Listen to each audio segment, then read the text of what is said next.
꽃들도 구름도 바람도 넓은 바다도 찬양하라 찬양하라 예수를. 본문의 말씀을 읽도록 하겠습니다. 에베소서 5장 8절로 10절 말씀입니다.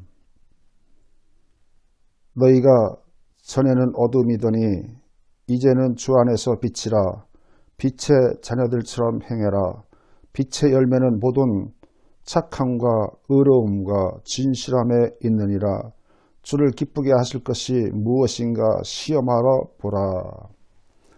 저는 오늘 본문의 말씀을 통하여서 빛의 열매라는 제목으로 함께 여러분과 은혜를 나누기를 원합니다.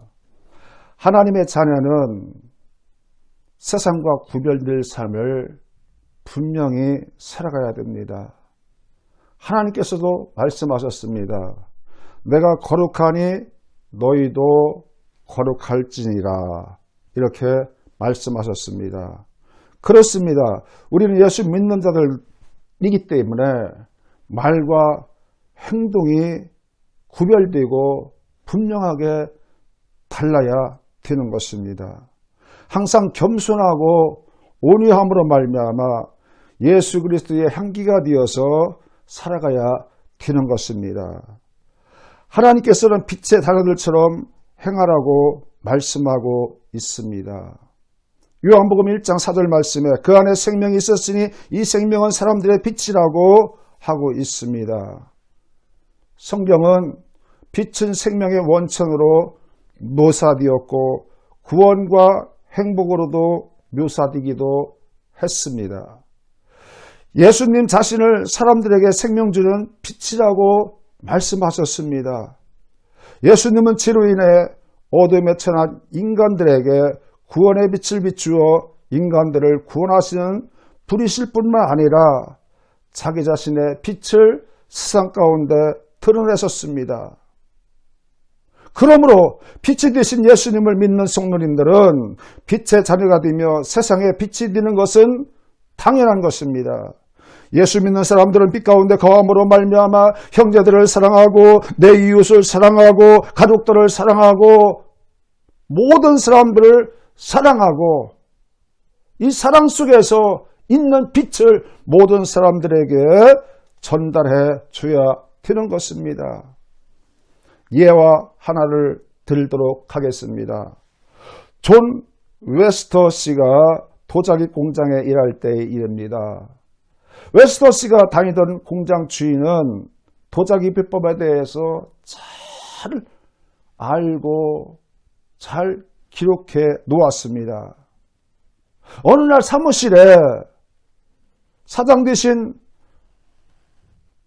분이 없기에 웨스터 씨가 공장 주인이 없는 것을 보고 그분이 기록해 놓은 노트를 남들 몰래 비끼고 자기가 그것을 가지고 이제 따로 그 이사를 나가서 공장을 차려야 되겠다. 그런 생각을 갖게 되었습니다. 그런데 순간적으로 그는 그 제조 방법을 빨리 베껴놓고 자신도 자기 공장을 차릴 수 있다는 생각으로 마음이 흥분되기 시작했습니다. 그런데 웬일일까요? 그 마음 가운데 흥분이 되면서도 갈등이 있고 마음에 그래서는 안 된다는 그런 음성이 들려오기 시작하는 것입니다. 웨스터 씨는 자신의 죄에 대해서 죽은 자임을 깨닫고 노트를 닫아 버렸다는 것입니다. 할렐루야! 이것이 예수 믿는 자의 정신인 것입니다.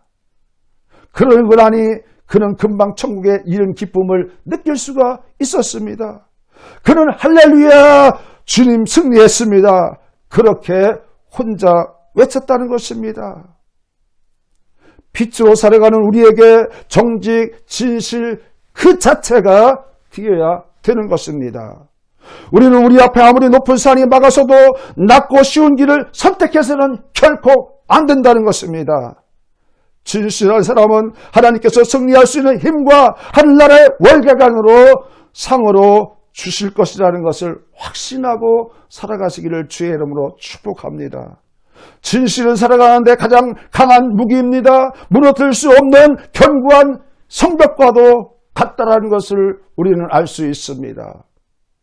성경이 말해주고 있습니다. 잠언 16장 32절 말씀을 통하여 자기 마음을 다스리는 자는 성을 빼앗는 자보다 낫다고. 여러분, 마음 다스리기가 얼마나 어려운지 성을 빼앗는 자보다 낫다고 말씀하고 있습니다. 잠언 4장 23절도 무릇 지킬 만한 것보다 더욱더 내 마음을 지켜라. 생명이 근원이 이에서 남이라고 말씀하고 있습니다. 그렇습니다. 마음을 지키십시오. 생각을 지키십시오. 생명의 근원이 이에서 난다고 말씀하고 있습니다. 예수 믿는 사람은 세상과 달려야 됩니다. 구별되고 분별되고 새로워지고 무엇인가 보다는 세상보다 낫다라는 그런 평가받는 사람으로 살아가야만 되는 것입니다. 빛은 살아있는 생명으로 피원되는데 예수님께서 우리 안에 계시기 때문에 우리는 빛의 행실로 살아가는 것은 당연한 것입니다. 빛의 열매는 과연 무엇일까요? 첫째로 착함인 것입니다. 착함은 마음이 온유하고 겸손한 것입니다. 우리 예수 믿는 사람들은 세상에서 온유하고 겸손함으로 빛을 발산시킬 수 있는 사람이 되어야 되는 것입니다. 어느 곳을 가더라도 기쁨으로 충만하고 감사로 충만하고 내 안에 있는 생명의 빛으로 발산이 되고 모든 사람들로 함께 웃을 수 있고 함께 즐거워할 수 있고 함께 기뻐할 수 있는 그런 분위기를 만드는 것이 착함인 것입니다. 이것이 빛의 열매 첫 번인 것입니다. 거칠고 교만한 것은 어두움인 것입니다. 저 사람이야말로 예수 믿는 사람이야. 어쩌면 저렇게 착할 수가 있어. 모든 일에 모범이 되고 본이 되니 저 사람이야말로 예수 믿는 사람이야. 모든 사람들이 이렇게 칭송할 수 있는 말을 드려야 되는 것입니다. 여러분, 우리는 예수 믿는 사람들입니다. 믿지 않는 사람과는 무언가가 다르게 보일 수 있도록 노력하시기를 주의 이름으로 축복합니다. 여러분, 보십시오. 예수 믿는 사람과 믿지 않는 사람이 똑같은 죄를 지었다 할지라도 예수 믿는 사람이 죄를 지은 것은 크게 보이고 예수 믿지 않는 사람이 죄를 지은 것은 아주 작게 보인다는 것입니다. 어떤 사람은 그런 말까지 해요. 처음으로 교회를 나가서 예배를 드렸는데 당신 교회 갔다 왔느냐? 갔다 왔습니다. 그 사람을 천사같이 본다는 거예요. 어린아이가 어머니 뱃속에서 태어나서 젖도 먹고 이제 일어서기도 하고 걸음마도 배우고 죽도 먹고 밥도 먹고 과정이 있습니다. 예수 믿는 사람도 그 과정이 필요한 것입니다. 그런데도 불구하고 예수 믿지 않는 사람은 예수 믿는 사람을 볼 때 저 사람 예수 믿는 사람이야 하면은 대번에 천사같이 그렇게 사람을 보고 그 사람이 조그만 실수를 한다 할지라도 조그만 잘못이 있다 할지라도 예수 믿는 사람이 어째 저런 잘못을 하는 거야. 이렇게 평가를 한다는 것입니다. 누가복음 10장 30절 37절 말씀에 보게 되면은 선한 사마리아 사람을 기록해 놓고 있습니다. 감동 만난 사람을 구출하고 생명을 살리지 않습니까? 예수 믿는 성도가 당연히 이러한 일을 우선시해야 되는 것입니다. 그런데 거기에는 세 사람 네 사람의 인물이 나옵니다. 강도 만난 사람이 나오고 제사장이 나오고 레위인이 나오고 사마리아인이 나옵니다. 제사장은 누굽니까? 제사의식을 집전하는 사람입니다. 레위인은 누구십니까? 성전에서 봉사하는 사람입니다. 사마리아인은 누구이겠습니까? 혼혈주의자, 분파주의자로서 유대인들한테 인정받지 못하는 자였습니다. 그럼에도 불구하고 예수님께서는 선한 사마리아인을 제자들을 통하여서 누가 자비를 베푼 자냐고 물어보는 것입니다. 당연히 제자들이 자비를 베푼 자입니다 라고 대답했을 때 맞다, 너희도 가서 이와 같이 하라고 말씀하고 있습니다. 두 번째, 의로움입니다. 죄와 멀리하는 것, 죄 없는 것, 하늘나라, 우리 예수 그리스도의 십자가 구원으로 용서받는 의인이 된 것입니다. 평생 우리 스스로 지혜에서 벗어날 수 없는 존재였지만 하나님께서는 우리를 긍휼히 여겨주셔서 만민 가운데 선택해 주셨고 죄에서 의로 옮겨주신 것입니다. 에베소 5장 8절 너희가 전에는 어둠이더니 이제는 주 안에서 빛이라 빛의 자녀들처럼 행하라고 말씀하셨고 데살로니가 5장 5절 말씀에 너희는 다 빛의 아들이요 빛의 낮의 아들이라 우리가 밤이나 어둠에 속하지 아니했다고 말하고 있습니다. 의로움이란 죄에서 멀어진 것을 말합니다. 어둠에서 밝은 빛 가운데 살아가는 것을 말합니다. 그러므로 우리는 세상을 비추는 빛으로서 살아가는 것이 마땅하지 않겠습니까? 사단의 세력을 물리치고 저주를 물리치고 사악한 세력을 물리쳐야 되는 것입니다. 이것을 빛이 하는 일이 되는 것입니다. 주님께서 너희는 세상의 빛이라고 말씀하고 있고 소금이라고 말씀하고 있습니다. 빛은 어두운 곳을 비치해야 되는 것입니다. 싸우는 곳을 화해시키고 화목해 만드는 것이 빛의 역할인 것입니다.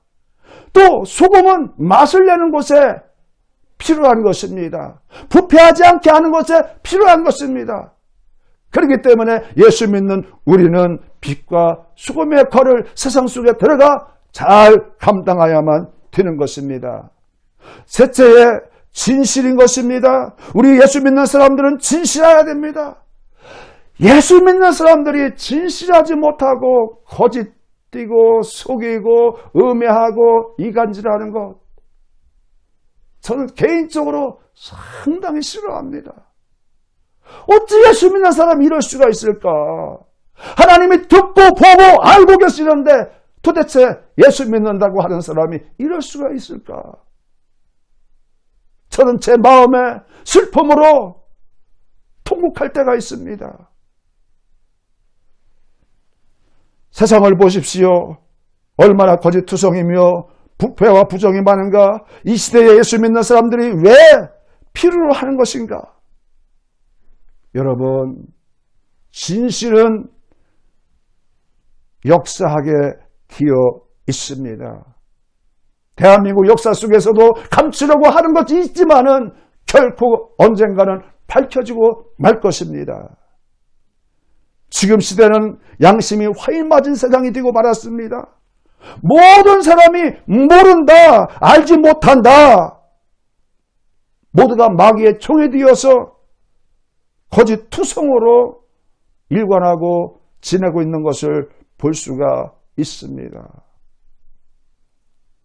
대한민국의 약 20%, 25%가 예수를 믿는다고 하는데 그 일원이면은 이 나라 이민족을 복음화시키고 빛과 소금의 역할로 감당할 수 있는 나라로 만들어갈 수가 있는데도 불구하고 그렇지 못한 것이 너무나도 안타까운 현실인 것입니다. 이 시대에 무엇이 주인이 되어야 되겠습니까? 저는 진실이 주인이 되어야 된다고 말씀드립니다. 사도행전 5장 1절 11절 말씀에 보게 되게 되면 아나니와 삽비라가 나옵니다.